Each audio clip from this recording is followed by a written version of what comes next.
नमस्कार मित्रों, आप देख रहे हैं YouTube चैनल कर्मा। और अगर अभी तक आपने इस चैनल को सब्सक्राइब नहीं किया है तो अभी सब्सक्राइब कर लीजिए, क्योंकि यहाँ कही जाने वाली हर बात सिर्फ कहानी नहीं बल्कि आपके जीवन को भीतर से बदल देने वाला सत्य है। आज का विषय बहुत गहरा है और हर उस व्यक्ति से जुड़ा है जो मन से हार चुका है, जो रोज खुद से यही सवाल करता है कि मेरा मन मेरे वश में क्यों नहीं है, मैं अच्छे विचार क्यों नहीं ला पाता, बुरी आदतें जानते हुए भी क्यों नहीं छोड़ पाता, स्त्री को देखकर मन इतना विचलित क्यों हो जाता है। क्या मैं मोह माया में फंसता जा रहा हूं? और अगर हाँ तो इससे बाहर निकलने का मार्ग क्या है? मित्रों, श्री कृष्ण गीता में कहते हैं कि मन ही मनुष्य के बंधन का कारण है और मन ही उसकी मुक्ति का द्वार है। लेकिन समस्या ये है कि हम मन को समझते ही नहीं। हम सोचते हैं मन हमारा सेवक है, जबकि वास्तव में हमने मन को अपना स्वामी बना लिया है। और जहां स्वामी गलत दिशा में ले जाए वहां जीवन भी भ्रम में चला जाता है। आज मनुष्य बाहर की दुनिया को जीतने में लगा है, लेकिन भीतर बैठे उस मन को जीतने का प्रयास नहीं करता, जो हर पल उसे वासना, भय, क्रोध, ईर्ष्या और मोह की ओर धकेल रहा है। आप जरा सोचिए, जिस मन से आप सुख चाहते हैं वही मन आपको रातों की नींद छीन लेता है। जिस मन से आप शांति चाहते हैं वही मन आपको बेचैन कर देता है। और फिर आप कहते हैं कि जीवन दुखमय है, जबकि सच ये है कि जीवन नहीं दुख देता है हमारा असंयमित मन। गीता में श्री कृष्ण अर्जुन से कहते हैं कि ये मन बड़ा चंचल है, इसे साधना कठिन है, लेकिन अभ्यास और वैराग्य से इसे वश में किया जा सकता है। यहाँ अभ्यास का अर्थ है बार बार सही दिशा में लौटना और वैराग्य का अर्थ है अनावश्यक आकर्षण से दूरी बनाना। लेकिन आज का मनुष्य अभ्यास से भागता है और वैराग्य से डरता है, क्योंकि उसे लगता है कि अगर आकर्षण छूट गया तो जीवन सूना हो जाएगा। जबकि वास्तविकता ये है कि आकर्षण के पीछे भागते भागते ही जीवन सूना हो चुका है। आज मन बार बार स्त्री की ओर क्यों खींचता है? इसका कारण स्त्री नहीं है बल्कि वो वासना है जो मन में वर्षों से जमा की गई है।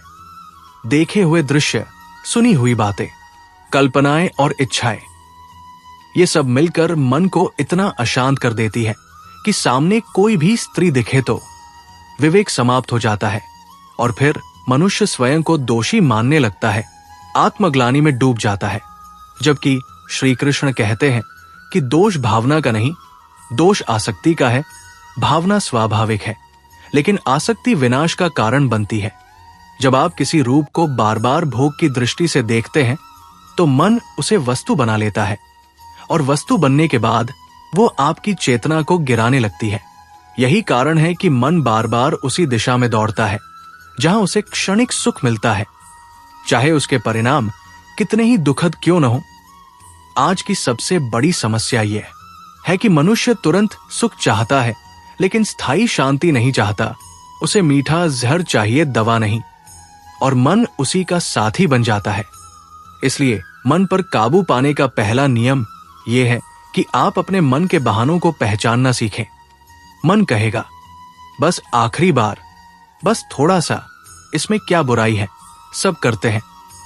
और यही बस आपको बार बार गिराता है। गीता में कहा गया है कि इंद्रियां विषयों की ओर दौड़ती है और मन उनके पीछे पीछे भागता है। और जो मन इंद्रियों के पीछे चला गया वो नाव बिना पतवार के समान हो जाता है। मित्रों, आप जितना बाहर संयम खोते हैं उतना ही भीतर कमजोर होते जाते हैं। और फिर पूछते हैं कि अच्छे विचार क्यों नहीं आते? अच्छे विचार उस मन में आते हैं जो खाली हो, शांत हो, संयमित हो। लेकिन हमारा मन तो इच्छाओं के कचरे से भरा पड़ा है। उसमें सत्य कहाँ ठहरेगा, उसमें शांति कहाँ उतरेगी? इसलिए अगर आप सच में अच्छे विचार चाहते हैं तो पहले अपने मन की सफाई करनी होगी। गलत संगति, अशुद्ध दृश्य, अनियंत्रित कल्पनाएं, निरर्थक बातचीत, इन सब को धीरे धीरे हटाना होगा। और यही सबसे कठिन तपस्या है, क्योंकि इसमें कोई तालियां नहीं बजाता, कोई आपको साधु नहीं कहता, लेकिन यही तपस्या मनुष्य को भीतर से देवता बनाती है। आज हम मोह माया में क्यों फंसते हैं? क्योंकि हमें लगता है कि यही सब वास्तविक है। रूप, शरीर, सुख, आकर्षण। लेकिन श्री कृष्ण कहते हैं कि ये सब क्षण भंगुर है। जो आज आकर्षण है वही कल बोझ बन जाता है, जो आज सुख है वही कल पीड़ा बन जाता है।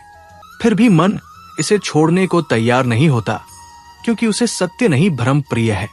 और यहीं से मनुष्य का पतन शुरू होता है, यहां तक कि वो खुद से कहने लगता है कि मैं बदल नहीं सकता, मेरा स्वभाव ही ऐसा है। जबकि गीता स्पष्ट कहती है कि स्वभाव भी कर्म से बनता है और कर्म बदलने से स्वभाव भी बदलता है। बस आवश्यकता है दृढ़ संकल्प की। लेकिन संकल्प वही टिकता है जहां मन को सही दिशा दी जाती है। और यही दिशा क्या है, यही हम आगे समझेंगे कि मन को कैसे प्रशिक्षित किया जाए। बुरी आदतों की जड़ कहा है और मोह माया की ये जंजीर वास्तव में कितनी कमजोर है यदि उसे सही ढंग से पकड़ा जाए। अब प्रश्न ये उठता है कि मन को दिशा कैसे दी जाए, क्योंकि केवल ये जान लेना कि मन भटकता है पर्याप्त नहीं है। वास्तविक साधना तब शुरू होती है जब आप ये स्वीकार कर लेते हैं कि मेरा मन अभी मेरे नियंत्रण में नहीं है, और ये स्वीकार ही आधी विजय है।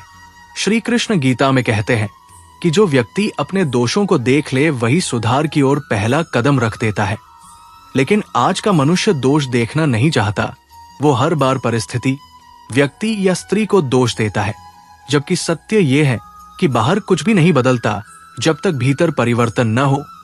मन को वश में करने का पहला उपाय है दृष्टि का शुद्धिकरण, क्योंकि मन का भोजन वही है जो आंखें देखती हैं, कान सुनते हैं और बुद्धि जिस पर बार बार विचार करती है।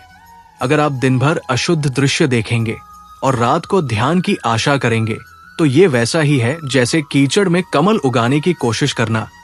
आज मन बार बार स्त्री की ओर आकर्षित क्यों होता है?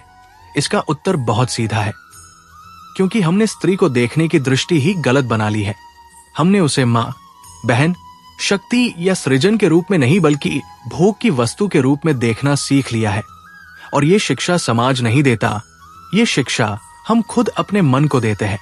गीता में श्री कृष्ण कहते हैं कि विषयों का चिंतन करने से आसक्ति जन्म लेती है, आसक्ति से कामना और कामना से क्रोध तथा पतन होता है। ये एक सीधी श्रृंखला है। इसलिए अगर आप श्रृंखला तोड़ना चाहते हैं तो सबसे पहले चिंतन को बदलना होगा।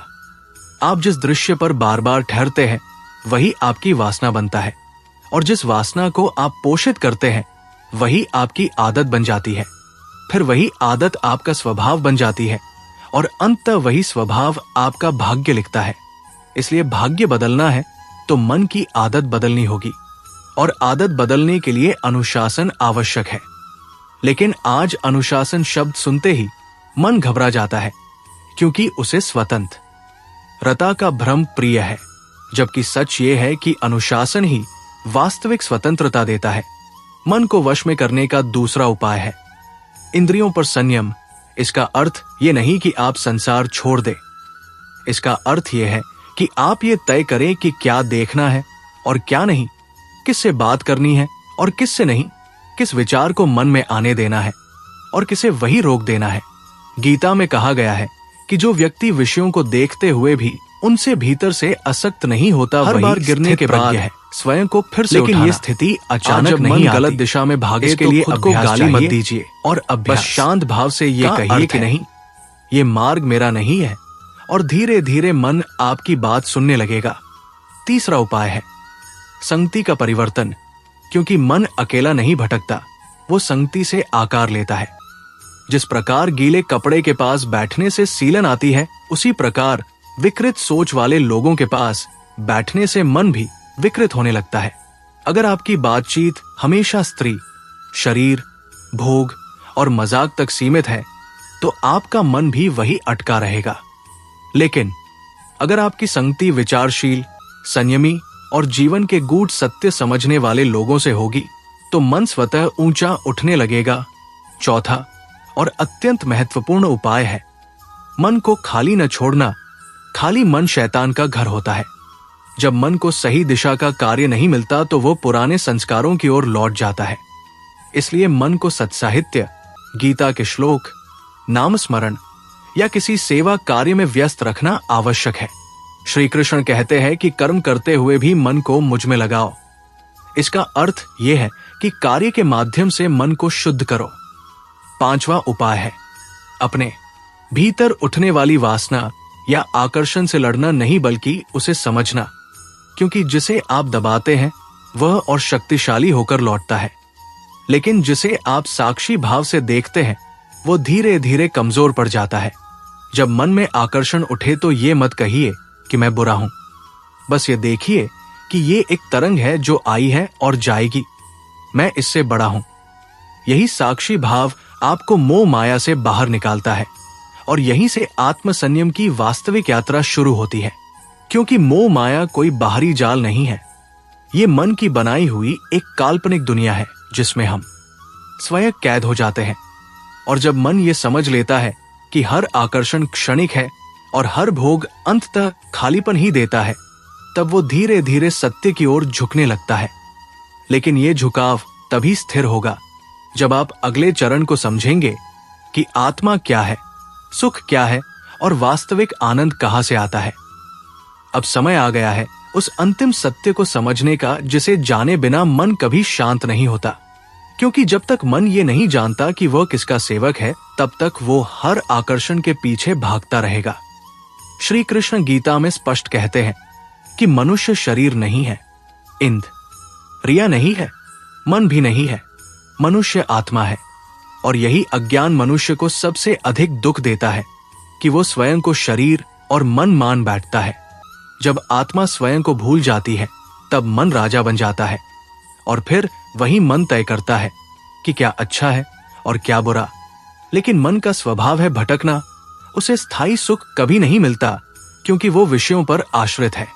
आज जो आकर्षण सुख देता है वही कल पीड़ा बन जाता है। आज जिस स्त्री का रूप मन को लुभाता है वही कल चिंता और भय का कारण बन जाता है। इसलिए श्री कृष्ण कहते हैं कि सुख और दुख दोनों मन के अनुभव हैं।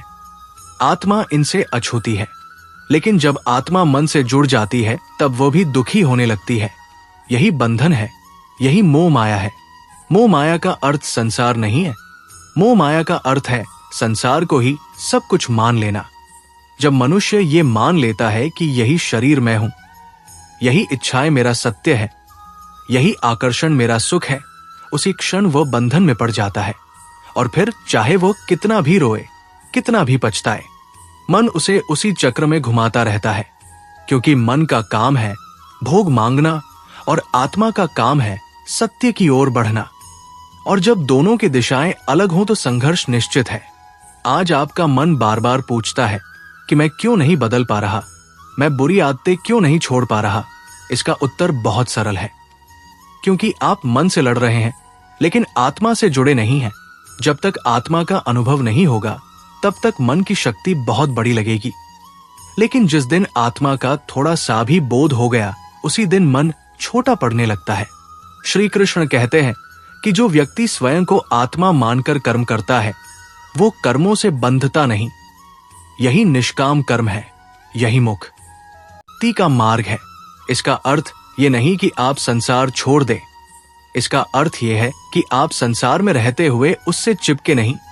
स्त्री को देखें लेकिन वासना से नहीं, संबंध रखें लेकिन आसक्ति से नहीं, सुख भोगें लेकिन उसमें डूबे नहीं। यही संतुलन है, यही योग है। गीता में योग का अर्थ शरीर मोड़ना नहीं बल्कि मन को संतुलित करना है। आज मनुष्य ध्यान करता है लेकिन भीतर भोग पालता है, इसलिए ध्यान भी उसे शांति नहीं देता। क्योंकि ध्यान तभी फल देता है जब जीवन संयमित हो, जब दृष्टि शुद्ध हो, जब आहार शुद्ध हो, जब विचार शुद्ध हो। और ये सब धीरे धीरे होता है, इसमें कोई चमत्कार नहीं है। श्री कृष्ण कभी भी चमत्कार का मार्ग नहीं बताते। वे कहते हैं अभ्यास करो, गिरो, उठो, फिर चलो, यही साधना है। मोह माया से निकलने का अंतिम मार्ग यही है कि आप हर आकर्षण को सत्य मानना छोड़ दें। जब मन कहे कि यही सुख है तो उससे पूछिए क्या ये स्थायी है। जब मन कहे कि इसके बिना मैं नहीं रह सकता तो उससे पूछिए क्या मैं इसके पहले नहीं जी रहा था। जब मन कहे कि ये अंतिम अवसर है तो उससे पूछिए क्या आत्मा कभी अवसर खोती है। धीरे धीरे मन आपके प्रश्नों से कमजोर पड़ने लगेगा।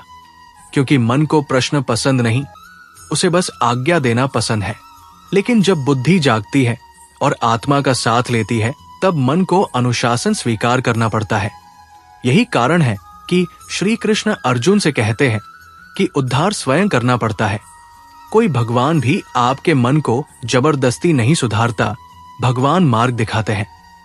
चलना आपको होता है, और जब आप चलना शुरू करते हैं तब मोह माया अपने आप ढीली पड़ने लगती है।